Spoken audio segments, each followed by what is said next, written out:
श्रीमते रामानुजाय नमः। श्रीशैलेशदयापात्रं धीवत्यादिगुणाढवं यतीन्द्रपवनं वन्दे रम्येजमातरं मणिं रम्येजमातृयोगीन्द्रपादरेखामयं सदा तदा एतात्मसत्तादिं रामानुजमुनिं भजे। लक्ष्मीनाथसमारम्भं नाथयामुनमध्यमाम् अस्मदाचार्यपर्यन्तां वन्दे गुरुपरम्पराम्। श्रीमच्छठारियतिराजकृपावलम्बं सौम्योपयन्ति गगनाद्रिमणीन्द्रभक्तं वेदान्तयुग्मविशदीकरणप्रवीणं रामानुजं यतिवरं गुरुमाश्रयामः। श्रीमद्काश्यपवंशमध्यगगने श्रीचन्द्रवदभाषितं श्रीमद्वेङ्कटनाथसेवनरतं भानाचलोपासकं श्रीमत्श्रीमधुसूदनार्यकृपया सम्प्राप्य मन्त्रादिकं वन्देऽहं वदवर्यमाधवगुरोः पादारविन्दं सदा।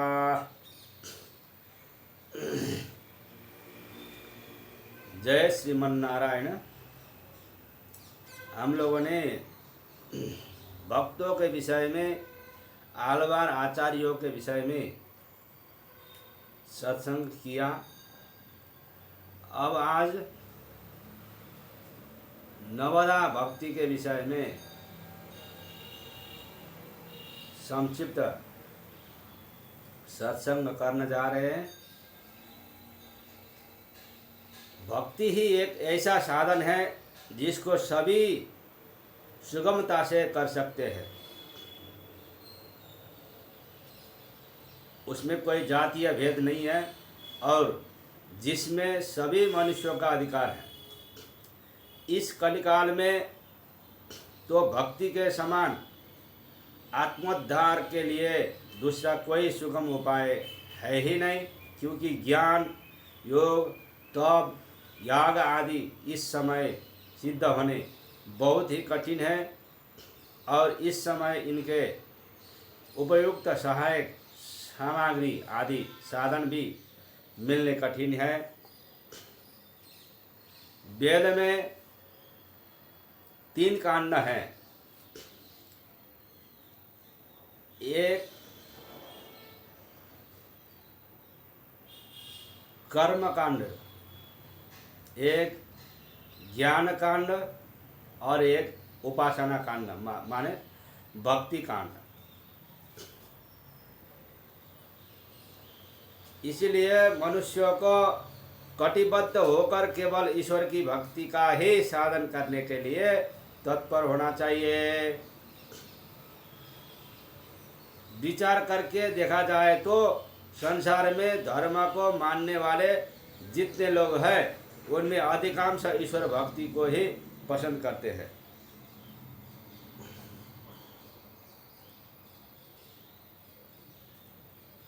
क्योंकि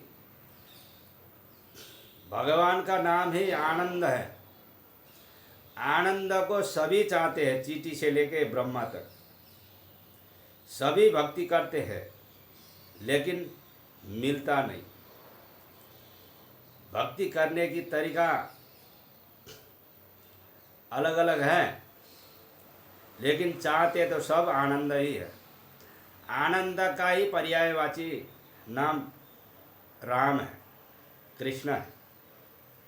अब हमको यह विचार करना चाहिए कि ईश्वर क्या है और उसकी भक्ति क्या है, जो सबके शासन करने वाले, सर्वज्ञ, सर्वशक्तिमान, सर्वांतर्यामी है, न्याय और सदाचार जिनका कानून है, जो सबके साक्षी और सबको शिक्षा, बुद्धि और ज्ञान, ऐश्वर्य, बल देने वाले हैं, तथा जो तीनों गुणों से अतीत होते हुए भी लीला मात्र से गुणों के भोक्ता हैं,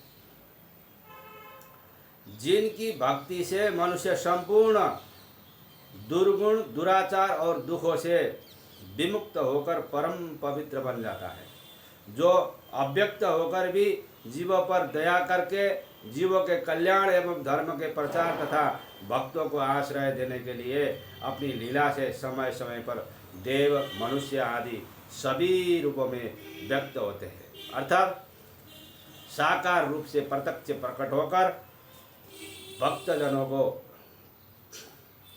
उनके इच्छा अनुसार दर्शन देकर आह्लादित करते हैं।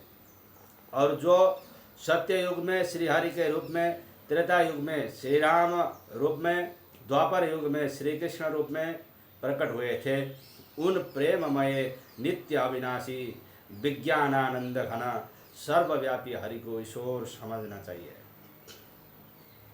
भगवान समझना चाहिए। अब भक्ति किसका नाम है, इस विषय में विचार करना चाहिए। महर्षि शांडिल्य ने कहा है, सा परानुरक्तिर ईश्वरे, ईश्वर में परम अनुराग यानी परम प्रेम ही भक्ति है। शांडिल्य स्मृति। देवर्षि नारद ने भी भक्ति सूत्र में कहा है, सा तस्मिन् परम प्रेम रूपा, उस परमेश्वर में अतिशय प्रेम रूपता ही भक्ति है। अमृत स्वरूपाच नारद जी कहते हैं, और वह अमृत रूप है। इस प्रकार और भी बहुत से वचन मिलते हैं।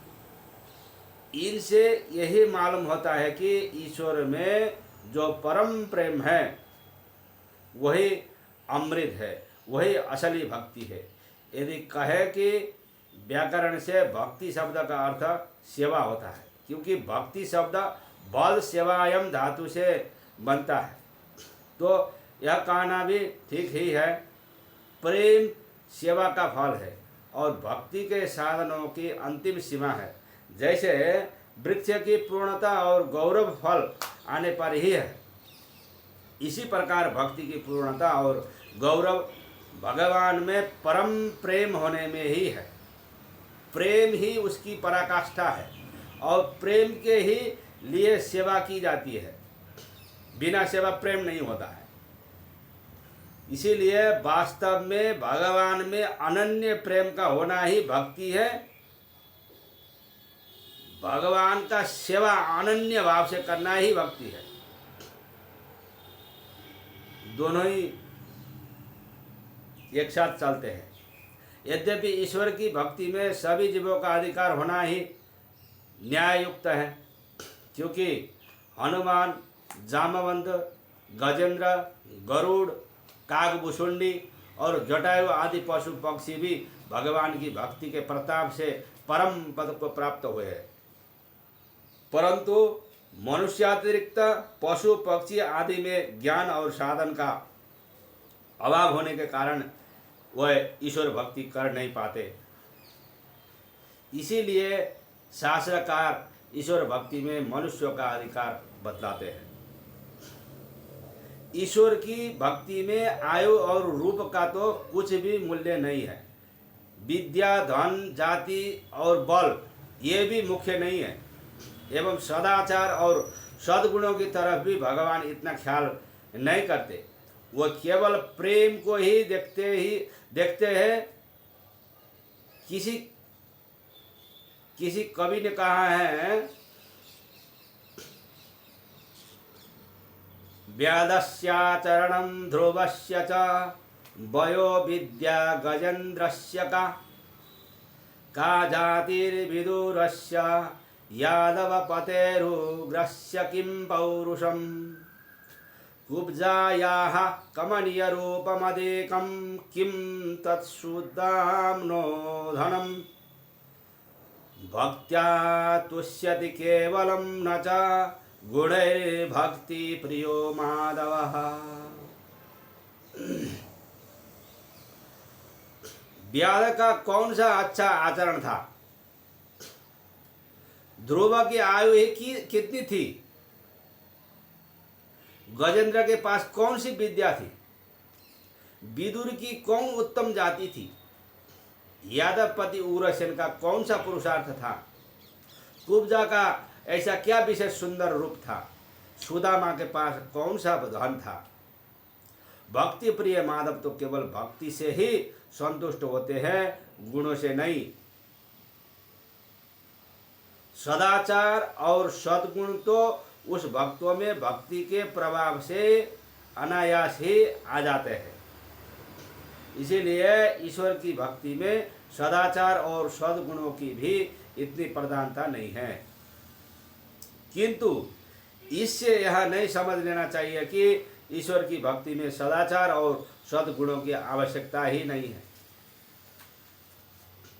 जैसे बीमार आदमी के लिए रोग की निवृत्ति में औषध का सेवन प्रधान है और साथ ही साथ पथ्य की भी आवश्यकता रहती है।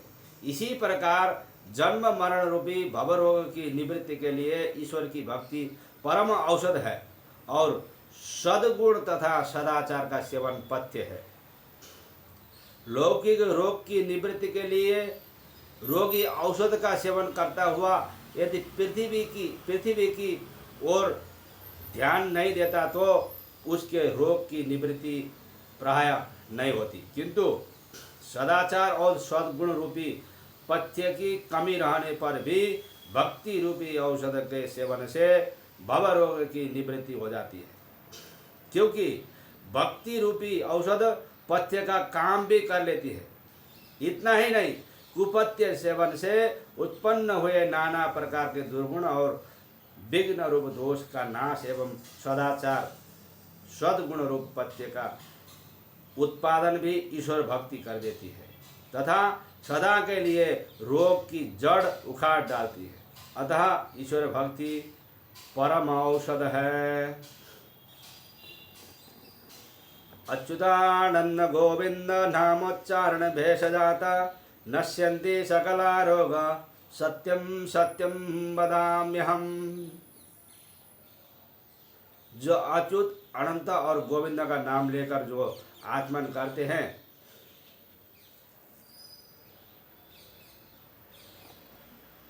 नाम उच्चारण गोविंद का नाम उच्चारण करके उनको रोग नहीं लगता है, बोल रहे। अब यह विचार करना चाहिए कि भक्ति के प्रधान दो भेद हैं। एक साधन रूप जिसको वैद और नवदा के नाम से भी कहा है, और दूसरा साध्य रूप जिसको प्रेम लक्षणा आदि नामों से कहा है। इनमें नवदा साधन रूप है और प्रेम साध्य है। अब यह विचार करना चाहिए कि वैध भक्ति किसका नाम है। इसके उत्तर में यही कहा जा सकता है कि स्वामी जिससे संतुष्ट हो उस प्रकार के भाव से भावित होकर उसकी आज्ञा के अनुसार आचरण करने का नाम वैध भक्ति है।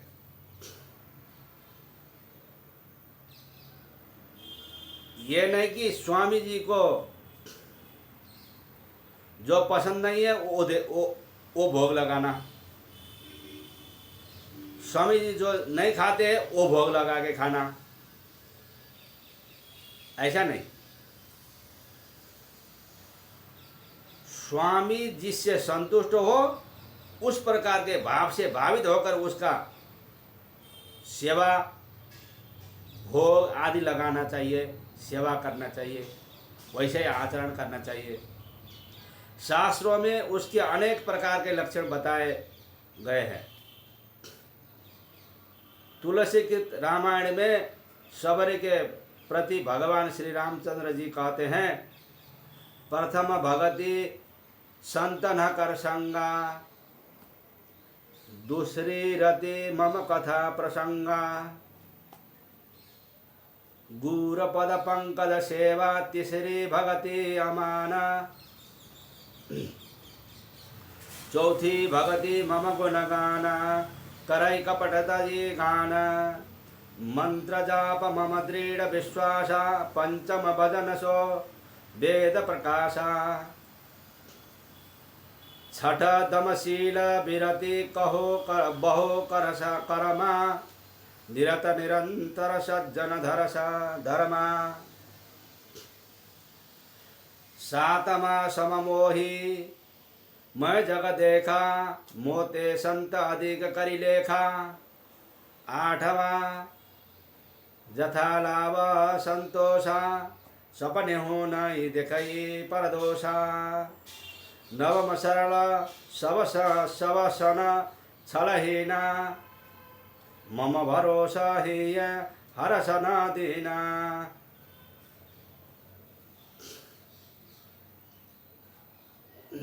प्रहलाद के प्रसंग में श्रीमद् भागवत महापुराण में सप्तम स्कंद के 5वां अध्याय के 23वें श्लोक में भी बताया है भक्ति के विषय में। प्रहलाद जी, श्रवणम कीर्तनम विष्णोः स्मरणम पादसेवनम अर्चनम बंदनम दास्यम साक्ष्यमात्मनिवेदनम। भगवान विष्णु के नाम रूप गुण और प्रभाव आदि का श्रवण कीर्तन और स्मरण तथा भगवान की चरण सेवा पूजन और बंदन एवं भगवान में दास भाव सखा भाव और अपने को समर्पण कर देना, यह 9 प्रकार की भक्ति है। इस प्रकार शास्त्रों में भक्ति के भिन्न भिन्न प्रकार से अनेक लक्षण बतलाए गए हैं, किंतु विचार करने पर सिद्धांत में कोई भेद नहीं है। तात्पर्य सबका प्राय एक ही है कि स्वामी जिस भाव और आचरण से संतुष्ट हो उसी प्रकार के भावों से भावित होकर उनकी आज्ञा के अनुकूल आचरण करना ही सेवा यानी भक्ति है। अब श्रीमद् भागवत में प्रहलाद के द्वारा बतलाई हुई नवदा भक्ति के विषय में उसके स्वरूप विधि प्रयोजन हेतु फल और उदाहरण का दिग्दर्शन के विषय में सत्संग किया जाता है।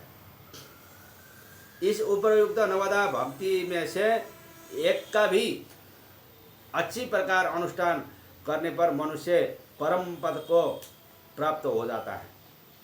फिर जो नवों का अच्छी प्रकार से अनुष्ठान करने वाला है उसके कल्याण में तो कहना ही क्या है।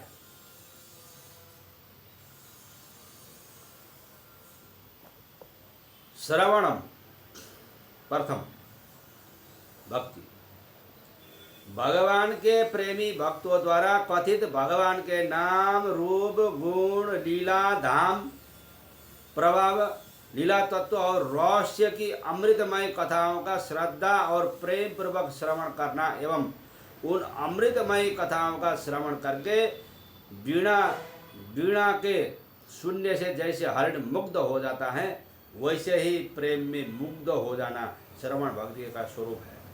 मन के द्वारा श्रवण करना श्रवण भक्ति का। उपयुक्त श्रवण भक्ति की प्राप्ति के लिए श्रद्धा और प्रेम पूर्वक महापुरुषों को साष्टांग प्रणाम, उनकी सेवा और उनसे नित्य निष्कपट भाव से प्रश्न करना और उनके बतलाए हुए मार्ग के अनुसार आचरण करने के लिए तत्परता से चेष्टा करना, यह श्रवण भक्ति को प्राप्त करने की विधि है।